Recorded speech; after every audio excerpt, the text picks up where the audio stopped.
जैसा कि आपको पता है कि निष्ठा प्रशिक्षण पर आगामी परीक्षा के दृष्टि से हमने मॉड्यूल 1 से मॉड्यूल 18 के इम्पॉर्टेंट प्रश्नों का क्वेश्चन बैंक मॉड्यूल वाइज बनाया है, जो परीक्षा की दृष्टि से आप लोगों के लिए काफ़ी उपयोगी होगा। मॉड्यूल 1-2 पर हमारी चर्चा हो चुकी है। संबंधित वीडियो का लिंक डिस्क्रिप्शन बॉक्स में है, आप देख सकते हैं। आज हमारी चर्चा मॉड्यूल 3, जिसका नाम विद्यालय में स्वास्थ्य और कल्याण के मुख्य प्रश्नों पर होगा। तो आइए मॉड्यूल 3 के इम्पॉर्टेंट प्रश्नों को देखा जाए। इसके साथ ही साथ प्रशिक्षण के दौरान जो प्रशिक्षण के अंत में 10 प्रश्नों की प्रश्नोत्तरी आप लोगों ने हल की है, उसका भी अध्ययन अवश्य करिएगा। इसमें पहला प्रश्न है कि DDMA की फुल फॉर्म क्या है। तो DDMA की जो फुल फॉर्म होती है वो होती है district disaster management authority. Hindi में इसे जिला आपदा प्रबंधन प्राधिकरण कहते हैं। इसमें दूसरा प्रश्न है कि इस आसन का नाम क्या है। आपको इस चित्र में एक बच्चा एक आसन करता हुआ दिखेगा। आपको इस आसन को देखकर ये बताना है कि यह आसन कौन सा है। तो देखिए, इस प्रश्न के 4 विकल्प हैं। पहला विकल्प है योग मुद्रासन, दूसरा है भुजंगासन, तीसरा है भस्त्रिका प्राणायाम और जो चौथा ऑप्शन है वो है धनुरासन। तो देखिए, इस योग की मुद्रा में सांस को अंदर खींचा जाता है, यानी कि फेफड़ों में खींचा जाता है, उसके बाद बाहर छोड़ा जाता है, जिसकी वजह से जो पेट वाला पोर्शन है वो संकुचित हो जाता है।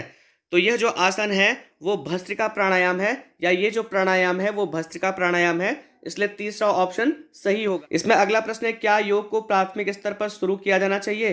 तो देखिए, इसका उत्तर न हाँ में है और न तो ना में है, क्योंकि प्राथमिक स्तर पर पूर्ण रूपेण योग को शुरू नहीं किया जा सकता। तो इसका जो तीसरा विकल्प है कि अनौपचारिक रूप से इसे शुरू किया जा सकता है, इसलिए ये जो तीसरा ऑप्शन होगा वो सही होगा।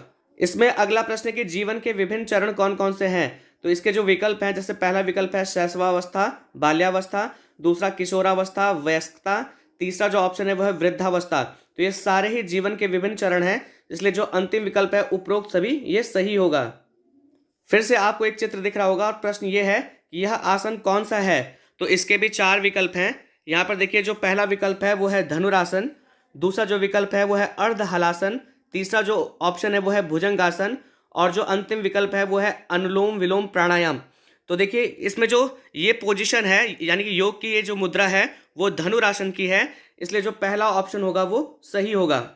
इसमें अगला प्रश्न है कि शारीरिक स्वास्थ्य के घटक कौन कौन से हैं। तो शारीरिक स्वास्थ्य के जो घटक होते हैं वो शक्ति, गति, धैर्य, लचीलापन और चपलता, ये सभी ही शारीरिक स्वास्थ्य के घटक हैं। इसलिए मैंने केवल एक ही विकल्प बनाया है, तो आप चाहें तो केवल एक ही विकल्प पे टिक कर सकते हैं। इसमें अगला प्रश्न है कि बच्चों में स्व अभिव्यक्ति का विकास कैसे किया जा सकता है। इसमें पहला ऑप्शन है कि कहानी लिखवाकर, दूसरा चित्र बनवाकर, तीसरा डायरी लेखन से और जो चौथा ऑप्शन है कि उपरोक्त सभी प्रकार से।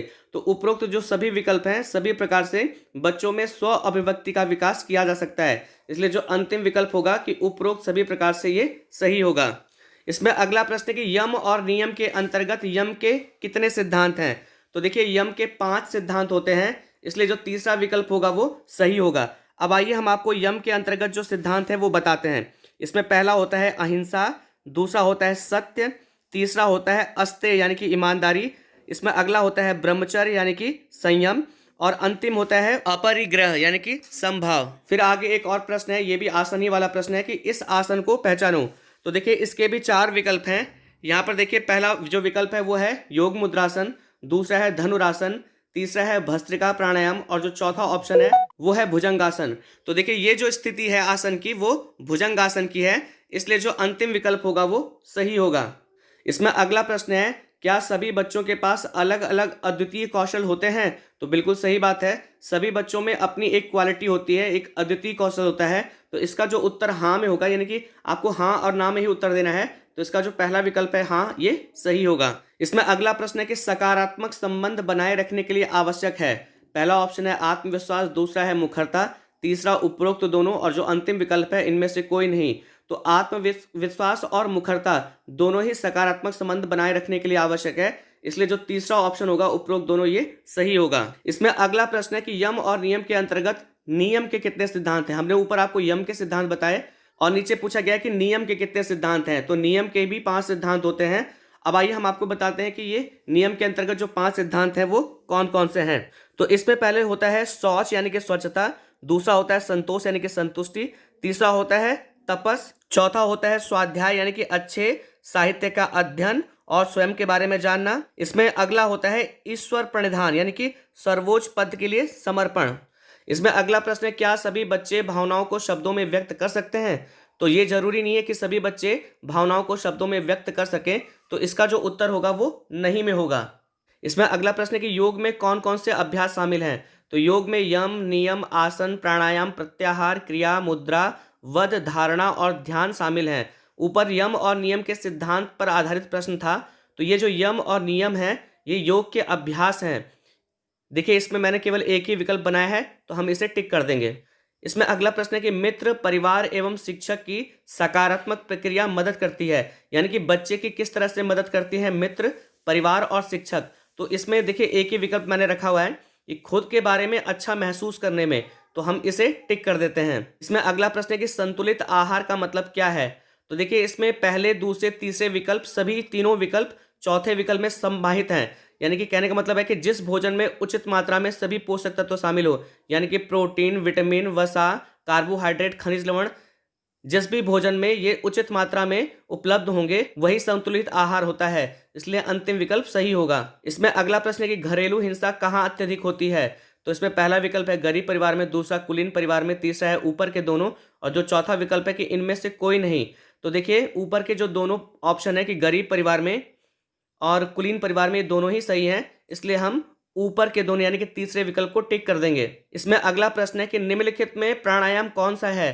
तो देखिए पद्मासन, मकरासन और गोमुखासन ये सब आसन होते हैं। इसमें जो प्राणायाम है वो केवल अनुलोम विलोम है, इसलिए अंतिम विकल्प सही होगा। इसमें अगला प्रश्न है कि आसन कितने प्रकार के होते हैं? तो आसन 6 प्रकार के होते हैं, इसलिए तीसरा विकल्प सही होगा। अब आइए आपको बताते हैं कि आसन के कौन कौन से प्रकार हैं। एक होता है स्थायी आसन, एक होती है बैठने की मुद्रा, एक होता है प्रवृत्ति आसन, अगला चित्त आसन, अगला होता है प्राणायाम और अंतिम होता है क्रिया। तो ये कुल मिला के 6 आसन के प्रकार हैं। इसमें जो अंतिम प्रश्न है वो मैं हर मॉड्यूल में रखता हूँ, इसको मैंने एक ही प्रश्न बना दिया है, वो आपको बताते हैं कि एनईपी, एनसीएफ, निष्ठा, दीक्षा का फुल फॉर्म क्या है। तो देखिए सबसे पहला इसमें जो एनईपी है वो होता है नेशनल एजुकेशन पॉलिसी यानी कि राष्ट्रीय शिक्षा नीति। दूसरा है एनसीएफ यानी कि नेशनल करिकुलम फ्रेमवर्क, ठीक है, राष्ट्रीय पाठ्यचर्या की रूपरेखा। इसमें जो अगला है वो है निष्ठा। निष्ठा की जो फुल फॉर्म है वो है national initiative for school heads and teachers holistic advancement. यहाँ पर बीच में ये दोबारा लिख दिया गया है, लेकिन जो हमने अभी बोला है वही इसकी फुल फॉर्म है। इसमें जो दीक्षा है लास्ट में, इसकी जो फुल फॉर्म होती है वो होती है digital infrastructure for knowledge sharing. तो इस तरह हमने ये सारे क्वेश्चन मॉड्यूल 3 में इंक्लूड किए थे। हम आशा करते हैं कि आपको ये सारे क्वेश्चन अच्छे लगे होंगे। अगर आपको ये वीडियो पसंद आया तो आपसे निवेदन है कि इस वीडियो को लाइक, शेयर, कमेंट जरूर करें। चैनल को सब्सक्राइब करें ताकि विभाग से संबंधित जो और भी इंपॉर्टेंट वीडियो हैं वो आपको समय से मिलते रहें। वीडियो देखने के लिए आप सभी लोगों का बहुत बहुत धन्यवाद।